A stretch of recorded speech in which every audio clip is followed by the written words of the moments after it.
আমি অটো চালাই, আমি কেমনে নামাজ পড়ুম? আমি সিএনজি চালাই, আমি কেমনে নামাজ পড়ুম? আমি দোয়ানদারি করি, চা দোয়ান। হুজুর আমার সময় কোবা? কি আলাপ, কি আলাপ? আপনি বাজার করেন কেমনে? আপনি রাইতে ঘুম যান কেমনে? আপনি পেশাব পায়খানা করেন কেমনে? আপনি সকালের নাস্তা খান কেমনে? আপনি দুপুরের ভাত খান কেমনে? আপনি বিকালে মোগলাই পরোটা চা খান কেমনে? আপনি রাইতে ভাত খান কেমনে?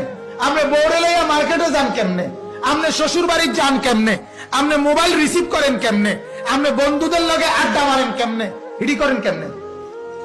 কি রে ডাকাত, এগুলো করেন কেমনে? কথা বলেন না। এগুলো সব মিলে সময়, সেজদা দিতে সময় মেলে না, ঠিক না? সেজদা দিতে কি মিলে না? সময় মিলে। কেন? মূল কথা হলো আপনি বুঝে নিছেন আখেরাত লাগবে না, কবর লাগবে না।